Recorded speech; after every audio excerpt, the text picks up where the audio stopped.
देखिए, अब इससे आपका आगे जो है नया टॉपिक चलेगा आपका, जो है उपभोग जन्य वस्तुएं, दवाई एवं स्टेशनरी या किसी भी तरह का वस्तु का जो कैलकुलेशन किया जाएगा करेंट ईयर के लिए, जो इनकम एंड एक्सपेंडिचर अकाउंट में जाएगा, उसका कैलकुलेशन कैसे करेंगे उस पर ध्यान दीजिए।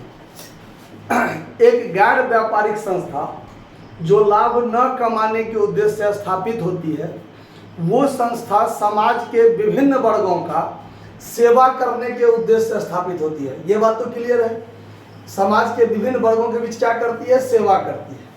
तो ये सेवा की कई प्रकार के हो सकते हैं। जैसे मान लीजिए कभी कोई महामारी का समय आता है, जैसे कुछ दिन पहले कोरोना का समय आया था, तो उसमें जो गैर व्यापारिक संस्था बहुत ऐसी होगी जो चंदा दान पर चलती है, वो गरीब समाज में खाना का भी वितरण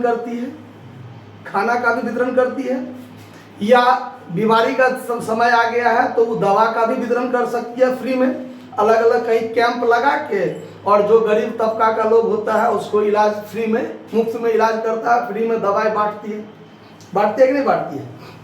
या जाड़ा का ज़्यादा समय आ जाता है तो उस समय में कंबल का भी वितरण करती है गरीब आदमी के बीच में, है ना। जो रोड सब पर नहीं रहता है, बहुत गरीब आदमी सब फिट होता रहता है, उसको कंबल जाके देता है, फोटो खिंचा कर देखते जाएगा, दिखाते रहता है, न्यूज सब में भी आता है, मतलब फ्री में कंबल बांटता है। या फिर बहुत सारा ऐसी संस्था होती है जो बच्चों सबको खेलने के लिए स्पोर्ट मटेरियल सबका भी वितरण करती है कि नहीं करती है। या बहुत सारे गरीब बच्चों में पढ़ाई के लिए किताब का भी मुफ्त वितरण करती है कि नहीं करती है।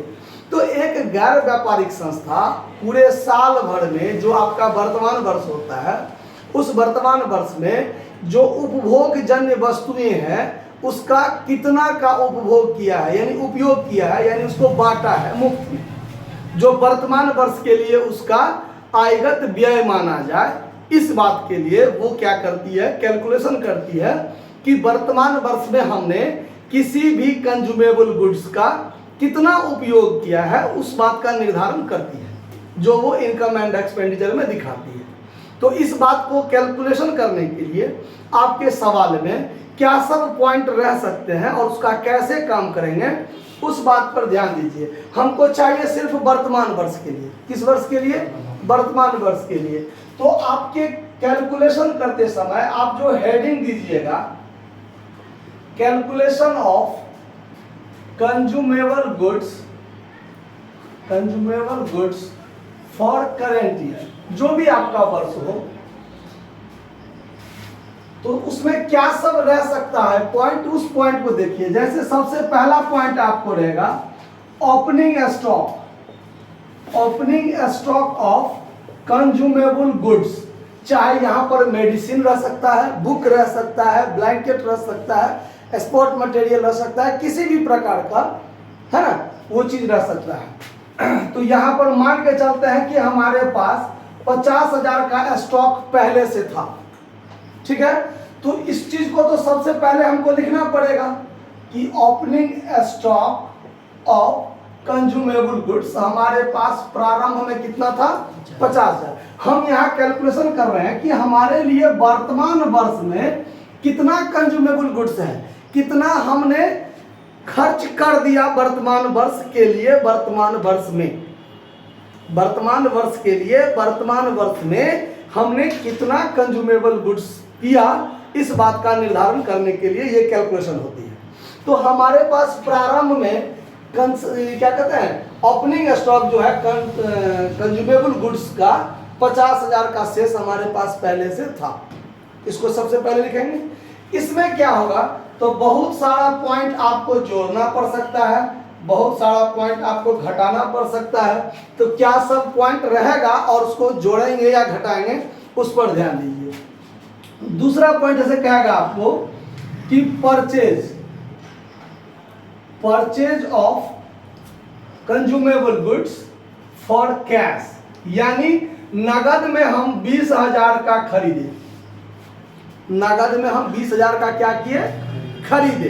तो वर्तमान वर्ष में हम खरीदे, वर्तमान वर्ष में खर्च किया मैंने, तो वर्तमान वर्ष में खर्च किया, तो इस चीज को आप ऐड कीजिएगा कि purchase of consumable goods for cash. थोड़ा बहुत समझा रहे हैं, शॉर्टकट में थोड़ा लिख रहे हैं, आप आवाज को समझिएगा ढंग से। आपने 20,000 का क्या किया, नगद में खरीदा, तो वर्तमान वर्ष में खर्च किया ना आपने, ऐड कर देंगे। उसके बाद आपको क्या रह सकता है, देखिए opening creditor in the beginning of year, in the beginning of year, यानी वर्ष के प्रारंभ में आपका 10,000 का क्रेडिटर था। क्या था? वर्ष के प्रारंभ में क्रेडिटर लेनदार। अब ये वर्ष के प्रारंभ में लेनदार कैसे होगा, इस बात को समझिए। हम पिछले साल उधारी खरीदे होंगे, हम पिछले साल गुड्स को उधारी खरीदे होंगे, तब ना वर्ष के प्रारंभ में हमारा लेनदार है। लेनदार कब होता है? जब हम उधार खरीदते हैं, जब हम उधार खरीदते हैं। तो ये साल तो मेरा शुरू हुआ आज के डेट में और खत्म होगा 31 दिसंबर को, मान के चलते हैं 1 जनवरी को शुरू हुआ, 31 दिसंबर को खत्म होगा। और 1 जनवरी को यदि क्रेडिटर दिया हुआ है तो वर्ष के प्रारंभ में क्रेडिटर है। अब ये पहलू के दिन उधारी तो नहीं खरीदे होंगे, ऐसा तो नहीं होगा। इसका मतलब ये उधारी पिछले साल वाला है कि पिछले साल हम उधारी खरीदे होंगे, तो वो चीज जो पिछले साल उधारी खरीदे होंगे उसको क्या करेंगे, हम घटाएंगे, वो वर्तमान वर्ष वाला तो नहीं है। और ये जो ओपनिंग स्टॉक है उसमें तो ये क्रेडिटर वाला, ओपनिंग क्रेडिटर वाला आइटम तो इसमें ऐड होगा, इसीलिए उस चीज को हम क्या करेंगे, घटाएंगे। तो यहां लेस में लिखेंगे क्या, ओपनिंग क्रेडिटर, सीधे ओपनिंग क्रेडिटर। जब ये ओपनिंग क्रेडिटर है तो इन द बिगिनिंग ऑफ ईयर होगा ही, ठीक है। तो यहाँ पर लिखने की जरूरत नहीं है आगे। यहाँ पर 10,000 रुपया हम क्या करेंगे, लेस करेंगे, ठीक है। फिर यहीं पर यदि रहा आपको कि क्लोजिंग क्रेडिटर, क्लोजिंग क्रेडिटर, तो at the end of year ही होगा। साल के अंत में 40,000 का क्रेडिटर है, मतलब हम वर्ष के दौरान उधारी तो खरीदे होंगे, ऐसा भी तो हो सकता है। जैसे हम नगद में खरीदे हैं 20,000 का, उधारी भी खरीद सकते हैं, तो वर्तमान वर्ष के लिए ही ना खर्चा है ये। तो क्लोजिंग क्रेडिटर यदि वर्ष के दौरान है, साल के अंत में, साल के अंत में, तो वर्ष के दौरान हम उधारी खरीदे होंगे, तब तो वो क्रेडिटर है। तो हुआ तो इसी वर्ष में खर्चा, खर्चा तो इसी वर्ष में हुआ। तो यहां पर क्या करेंगे, लिखेंगे ऐड में, क्या लिखेंगे, तो क्लोजिंग क्रेडिटर, क्लोजिंग क्रेडिटर 40,000 रुपया क्या करेंगे, ऐड करेंगे। समझ में आ रहा है क्या सब पॉइंट रहेगा। तो क्या करेंगे, अगर साल के अंत में क्रेडिटर है तो हम इस वर्ष के दौरान उधारी खरीदे होंगे, इस वर्ष के दौरान उधारी खरीदे होंगे, तो इसी वर्ष में खर्चा किया ना, तो जितना खर्चा होगा सब खर्चा को एक जगह जोड़ेंगे, सब खर्चा को एक जगह जोड़ेंगे। तो यहाँ पर जोड़ दिए, ठीक है। उसके बाद ऐसा पॉइंट भी रह सकता है, advance, advance to supplier, advance to supplier in the beginning of year, in the beginning of year. अब देखिए 5,000 मान के चलते हैं, माने हमारा जो सप्लायर है, हमारा जो सप्लायर है जो हमको माल आपूर्ति करवाता है, हम उसको साल के प्रथम दिन एडवांस भेजे थे। तो ये जरूरी नहीं है कि आज पहले दिन ही एडवांस भेजे होंगे, हम पिछले साल के अंत में एडवांस किए होंगे, तो एडवांस तो इस वर्ष के लिए हो गया ना। पिछले साल के अंतिम दिन यदि एडवांस है तो ये एडवांस किस वर्ष के लिए एडवांस होगा, करंट ईयर के लिए होगा, होगा कि नहीं होगा। तो ये खर्चा हो गया पिछले ही साल, लेकिन वो खर्चा है करंट ईयर का, इसीलिए इसको क्या करेंगे, ऐड करेंगे, लिखेंगे advance to supplier in the beginning of, in the beginning of year 5,000 क्या कर देंगे, ऐड कर देंगे। ठीक इसी तरह का पॉइंट अंत में भी रह सकता है कि करंट ईयर के अंतिम दिन सप्लायर को एडवांस भेजा, तो अब साल के अंतिम दिन तो एडवांस नहीं होगा। एडवांस का मतलब क्या होता है कि समय अभी नहीं आया है लेकिन पेमेंट हो गया है। एडवांस का मतलब यही होता है ना कि समय नहीं आया है लेकिन एडवांस हो गया है। तो तो ये जो एडवांस हुआ साल के अंतिम दिन एडवांस, तो ये अगले साल का एडवांस हुआ ना। ये किस वर्ष का एडवांस हुआ? अगले साल का। लेकिन खर्चा इस साल में हुआ, लेकिन ये किस साल का है? अगले साल का। तो ये क्या हो जाएगा? लेस हो जाएगा। क्या? Advance to supplier at the end of year, at the end of year, at the end of year, at the end of year. यहां पर भी ये पॉइंट रहेगा तब ना यहां काम करेंगे। Advance to supplier at the end of, at the end of year. मान के चलते हैं 10,000। ये अपना काल्पनिक अमाउंट रखे हैं, अपने मन से लेके कोई सवाल नहीं है। अगर सवाल में रहेगा तो ऐसे हम लोग इसका काम करेंगे, इस बात को ध्यान रखना है। Advance to supplier at the end of year, साल के अंतिम दिन यदि एडवांस है तो ये एडवांस अगले वर्ष के लिए होगा, करेंट ईयर के दिन नहीं हुआ ये, इसीलिए ये 10,000 क्या हो जाएगा? घट जाएगा। ठीक है। उसके बाद और आपको आइटम रह सकता है क्लोजिंग स्टॉक।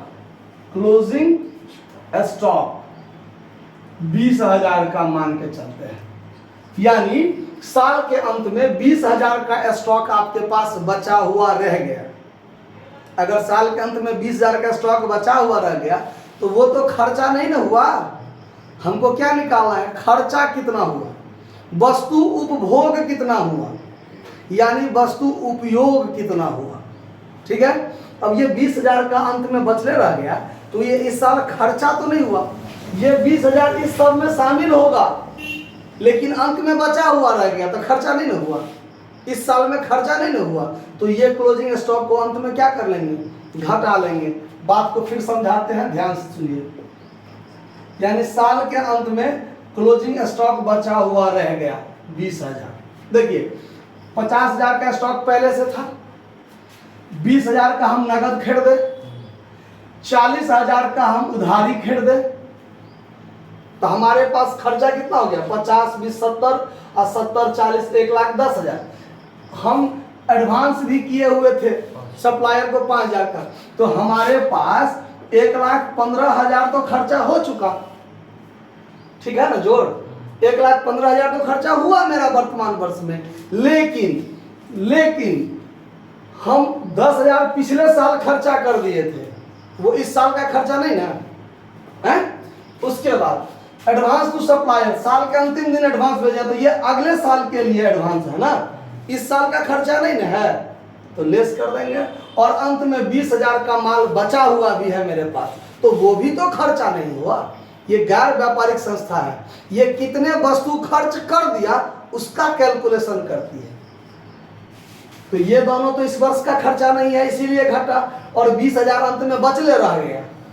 तो खर्चा हुआ कितना वर्तमान वर्ष में? तो इसमें से 40,000 जब घट जाएगा तो इसका मतलब आपने वर्तमान वर्ष में कितना वस्तु का खर्चा किया? 75,000 का खर्च किया ना, इतना का तो बचा हुआ भी है। ये अगले साल के लिए है, इस साल का तो नहीं। और वर्तमान वर्ष का खर्चा कितना वो निकालना था।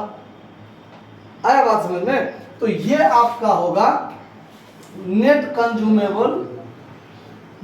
Consumable goods for current year transferred to income and expenditure account debit side में। आया बात समझ में? तो आपको किसी भी सवाल में इतना सारा आइटम नहीं रहेगा, 2-4 आइटम मात्र दिया रहेगा, 2-4 आइटम में आपको एडजस्ट कर लेना है। समझ में आ बात? तो अब आप इससे आगे 13 से आगे तक 14, 15, 16 ये सवाल सब आप आसानी से खुद बना सकते हैं। बस ये ध्यान रखना है कि कौन सा खर्च वर्तमान वर्ष में हुआ और वर्तमान वर्ष के लिए हुआ। कौन सा खर्च वर्तमान वर्ष में तो हुआ लेकिन अगले वर्ष के लिए है, चाहे पिछले वर्ष के लिए है, तो उसको क्या कर देंगे? साइड कर देंगे।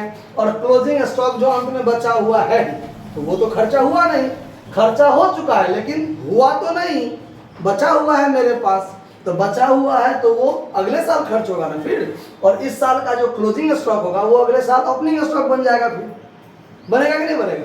इसीलिए वो खर्च तो नहीं हुआ, राशि से खर्च हुआ, रुपया खर्च हुआ, लेकिन आइटम बचा हुआ है, इसीलिए इसको क्या कर देते हैं? लेस कर देते हैं। समझ में आ बात? तो ये जो 75,000 आया, ये इतना खर्चा हुआ कि वर्तमान वर्ष में हमने 75,000 का सामान मुफ्त में बांट दिया, चाहे गरीब जनता में दे दिया, चाहे वो दवाई हो, चाहे कंबल हो, चाहे फल फूल हो, चाहे जो कुछ भी हो।